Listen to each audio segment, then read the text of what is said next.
Tagapagsalaysay ang inyong lingkod, Cassie M. Frank. Reyna, Keisha Elijah. Hari, Kaijan Garote. Diwata, Yen Iburagay. Maleficent, Kontrabida, Masamang Diwata, Micaela. Prinsesa Aurora, Keisha Elijah. Prinsipe Philip, Dave. Mga lingkod, Joshua.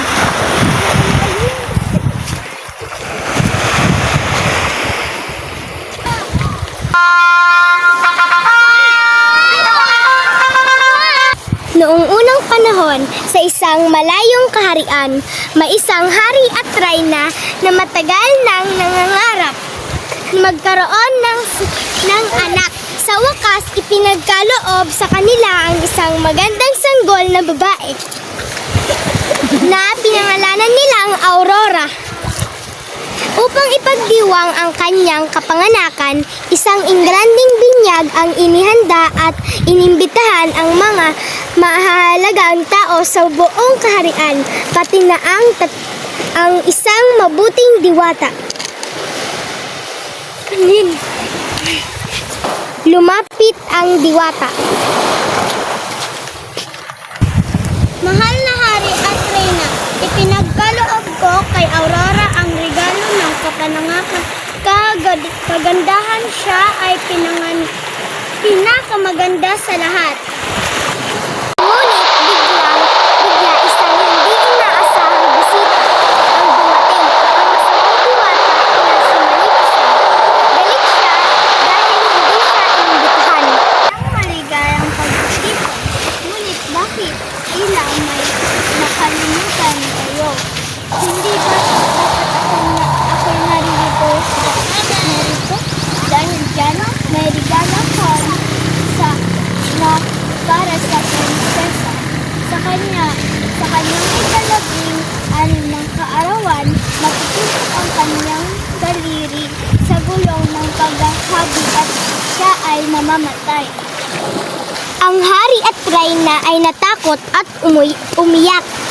Umalis si Maleficent na may masamang tawa.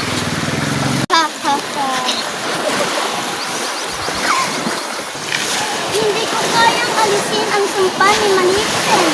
Ngunit kaya ko itong bubuhin. Hindi mamamatay si Aurora.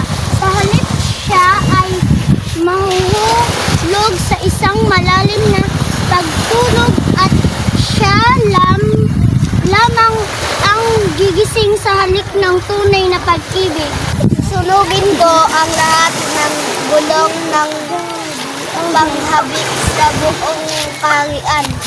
Walang mangyayari masama sa aking anak. Sa kabila ng utos ng hari, lihim na dinala ng diwata si Aurora sa isang maliit na kubo sa kagubatan upang ilayo sa panganib at itago mula kay Maleficent. Pinakalaki niya si Aurora bilang isang simpleng dalaga na nangangalang Briar Rose na walang alam sa kanyang tunay na pagkatao. Ang ikalabing-anim na kaarawan. Lumipas ang 16 na taon, lumaki si Aurora na isang magandang dalaga, mabait at masipag. Sa araw-araw na kanyang ikalabing-anim na kaarawan, lumabas siya upang maglakad sa kagubatan.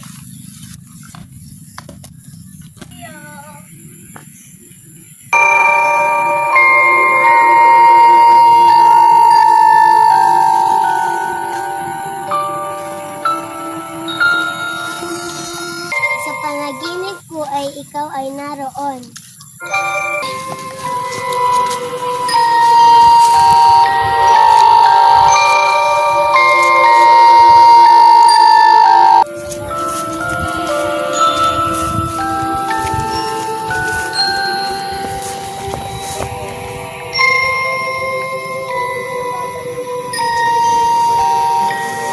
Isang misteryosong musika, makikita ni Aurora ang isang lumang tore na hindi pa niya nakikita.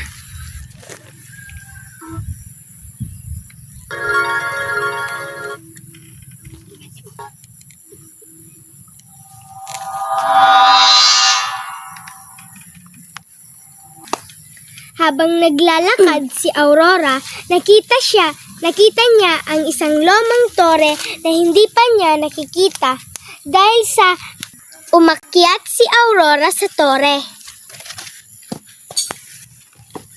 Makikita niya ang isang babaeng matanda na naghahabi. At pumunta siya sa loob. Ano po iyan? Hindi ko pa po nakita ang ganyan.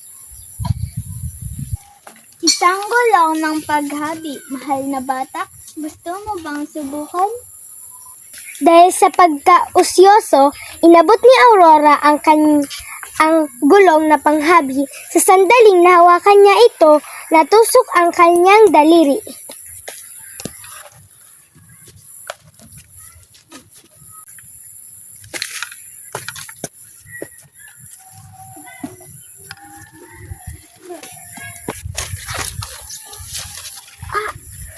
Natusok ang daliri ni Aurora at nahulog siya sa sahig, natutulog. Ang sumpa ni Maleficent ay naganap. Nahulog si prinsesa sa isang malalim na tulog. Upang hindi magtaka ang lahat sa kaharian, gumamit ng manika ang diwata upang patulugin din ang buong palasyo. Ang halik na tunay na pag-ibig.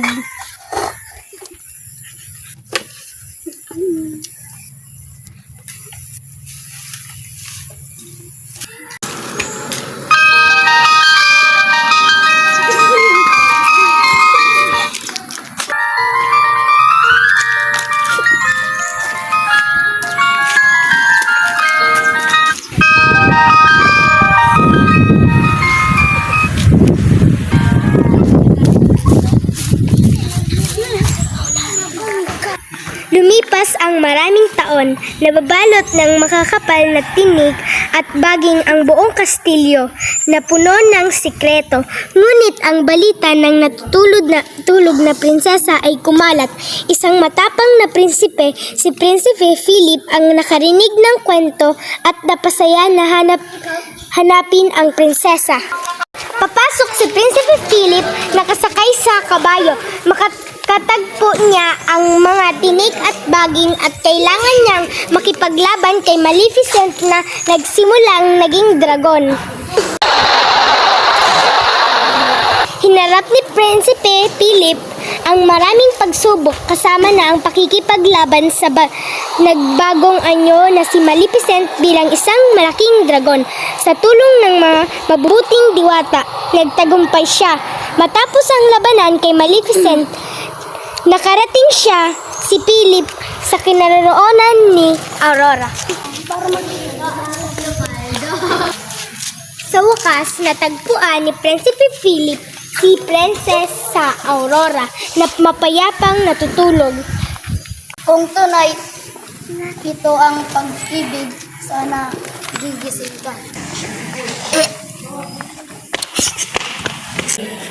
Sino ka?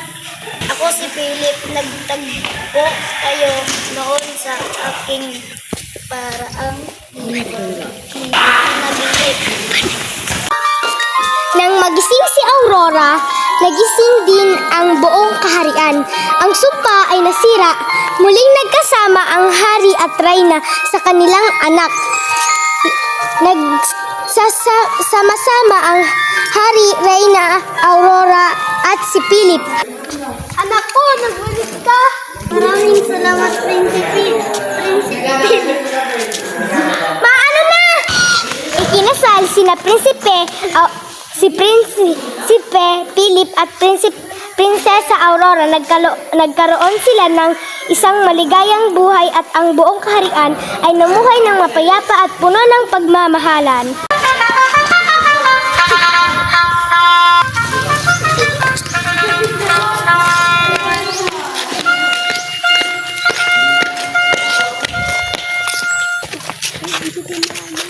Maraming salamat po sa pakikinig. Sana po ay nagustuhan nyo ang aming video clip. Ako po si Cassie M. Frack bilang narrator. Ako po naman po si Henry Boragay bilang Reyna at Diwata.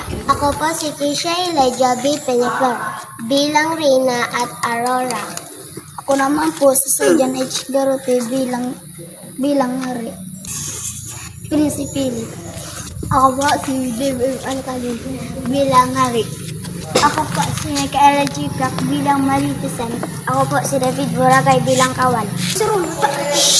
Maraming salamat po sa pakikinig sa ang kwentong na natutulog na prinsesa ay naging paalala na ang tunay na pag-ibig ang kanyang lumampas sa anumang pagsubok.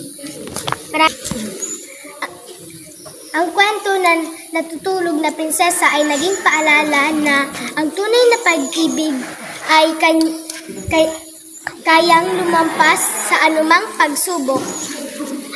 Maraming salamat po. O iyan po ang kwento na natutulog na prinsesa. Maraming salamat po. Maraming salamat po. Maraming salamat po. Maraming salamat po. Maraming salamat po. Maraming salamat po. Maraming salamat po.